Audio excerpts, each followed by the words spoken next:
Depuis le début des printemps arabes, le terme de salafisme est apparu dans notre vocabulaire politique, religieux, voire notre vocabulaire géopolitique. La connotation n'est pas très bonne, mais de quoi parle-t-on au juste? Sait-on exactement ce qu'est le salafisme? Alors nous allons vous donner quelques éléments de réponse, abordés sans a priorisme, et pour cela nous avons convoqué l'histoire, la géographie et les pratiques.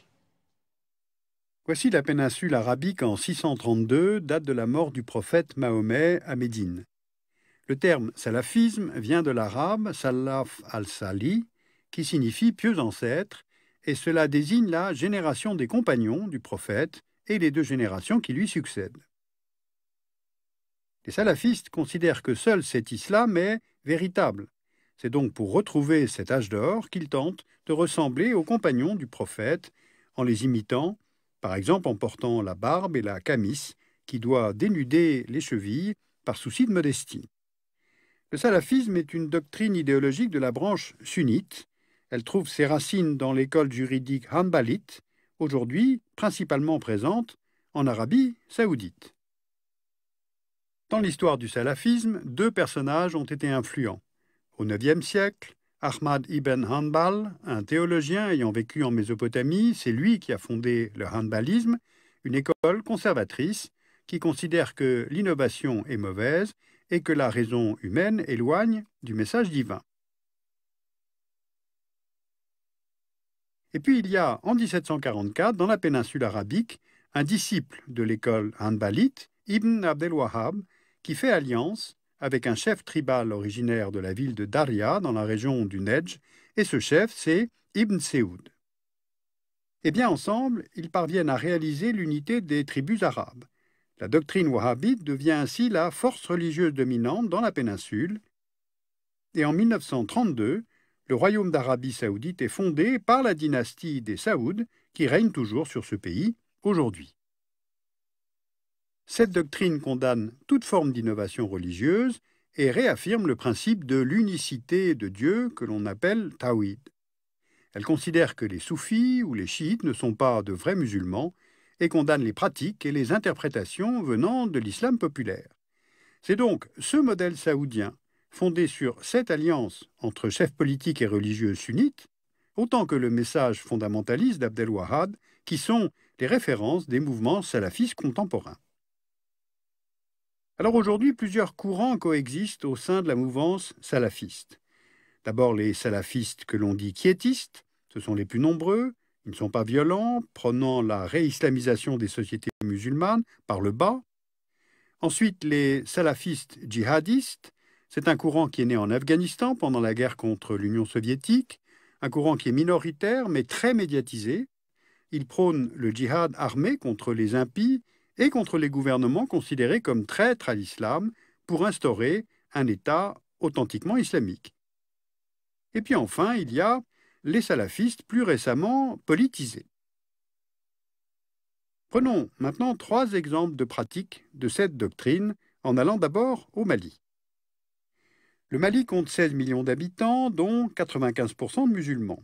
Au sud vivent les peuples subsahariens, au nord, les peuples arabo-berbères, parmi lesquels se trouve le peuple touareg, qui nomadise aussi sur les territoires de l'Algérie, de la Libye, du Niger et du Burkina Faso. Au Mali, depuis l'indépendance du pays en 1960, les Touaregs s'opposent à leur incorporation dans le territoire malien et accusent Bamako de les avoir marginalisés. Le 6 avril 2012, un groupe armé de Touaregs, le MNLA, Mouvement national de libération de l'Azawad, conquiert militairement les principales villes du nord Mali, Kidal, Gao, Tombouctou, et déclare ensuite l'indépendance de l'Azawad, ce qui veut dire territoire de la transhumance. Mais ce groupe armé touareg est doublé sur le terrain par un groupuscule salafiste Ansar-Din, ce qui veut dire partisan de la foi, et alors que le MNLA veut instaurer un État indépendant dans l'Azawad, Ansar-Din s'oppose à la scission du pays et veut instaurer la charia sur la totalité du territoire malien. À Tombouctou, les salafistes d'Ansar-Din détruisent plusieurs tombeaux, mausolées, manuscrits, pourtant considérés comme saints par les musulmans. Le courant soufi est très présent dans l'islam malien et Tombouctou est d'ailleurs nommée la cité des 333 saints. Autrement dit, une partie des Touaregs, auparavant adeptes d'un islam rigoriste mais non violent, ont basculé vers le djihad armé pour des raisons religieuses, mais aussi du fait d'un État malien très absent au Nord Mali, et puis il y a aussi des facteurs extérieurs au Mali. D'abord, depuis 2003, AQMI, c'est-à-dire Al-Qaïda au Maghreb islamique, est présent et impliqué dans des trafics de migrants, d'armes, de drogue qui traversent la région. Donc l'organisation a de l'argent. Ensuite, des milliers de combattants touaregs enrôlés dans l'armée libyenne sont rentrés au Mali avec armes et munitions après 2011. Et en janvier 2013, c'est bien le mouvement salafiste Ansar Dine qui, avec ses alliés djihadistes, lance l'offensive militaire vers le sud du Mali. Maintenant, allons voir la situation en Égypte. Depuis 1978, une organisation nommée la Prédication salafiste cherche à diffuser la doctrine en Égypte. Sous le régime de Moubarak, elle s'est limitée à la prédication religieuse et à l'action sociale, mais en même temps, elle a été utilisée par le régime pour affaiblir les frères musulmans. Mais depuis la chute de Moubarak en 2011, le salafisme égyptien a évolué vers une forme plus politique, avec la fondation du parti Al-Nour, le parti de la lumière, qui appelle à établir la charia dans une Égypte démocratique. Lors des élections législatives de 2011-2012, Al-Nour a obtenu 24% des sièges en jeu, juste derrière les frères musulmans avec 47% des sièges. Donc le parti salafiste est devenu la deuxième force politique du Parlement égyptien. Il a soutenu l'armée égyptienne dans le mouvement de destitution du président Morsi en juillet 2013, suivant en cela l'influence saoudienne anti-frères musulmans. Alors aujourd'hui, le mouvement salafiste égyptien reste divisé entre ceux qui veulent participer au pouvoir. Vous voyez ici une affiche électorale de Al-Nour lors de la campagne de 2011, ceux qui ne veulent pas perdre leur autonomie face aux frères musulmans, et ceux qui réclament l'application immédiate et totale de la charia en Égypte. Troisième cas d'étude, la Tunisie. La plupart des salafistes tunisiens sont quiétistes, non violents, et tentent d'influencer la société par le prêche. Or, depuis la révolution de 2010, le mouvement monte en puissance car la plupart des militants emprisonnés sous le précédent régime ont été libérés.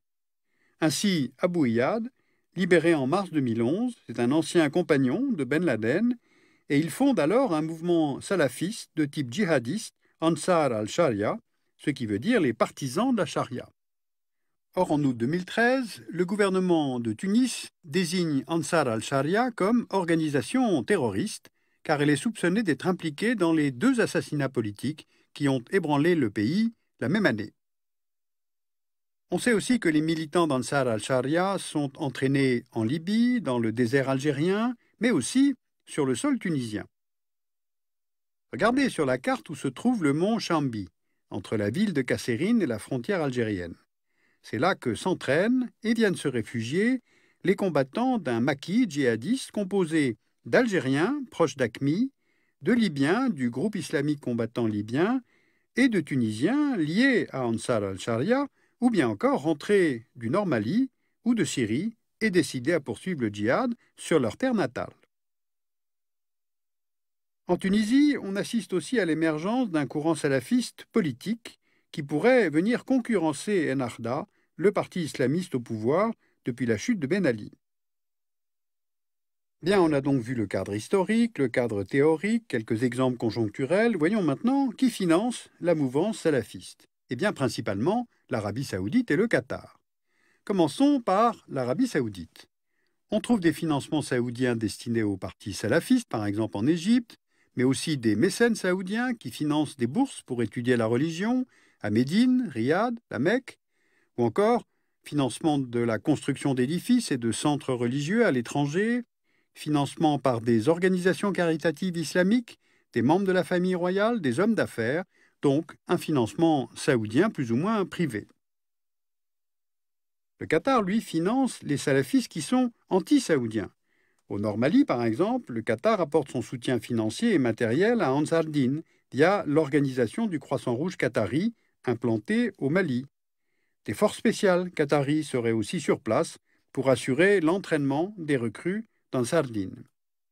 Mais le Qatar finance aussi les frères musulmans en Égypte, ce qui s'oppose bien sûr à la stratégie saoudienne.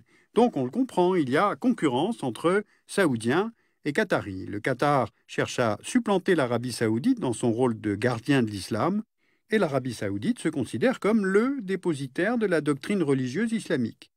Mais l'Arabie saoudite cherche à mettre en place des réseaux de clientèle et d'allégeance qui lui permettent d'agir en fonction de ses intérêts économiques, mais aussi stratégiques.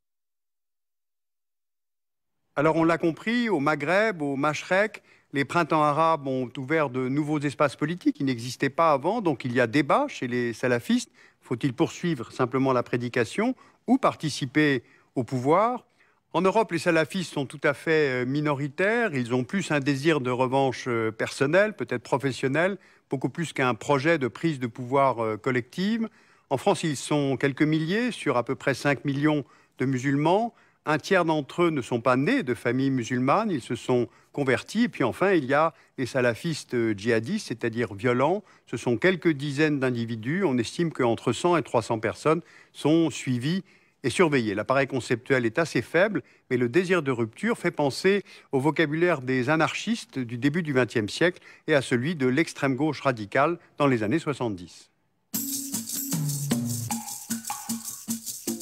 Vous pouvez lire Le salafisme aujourd'hui de Samir Amghar aux éditions Michalon et Passion arabe de Gilles Kepel aux éditions Gallimard.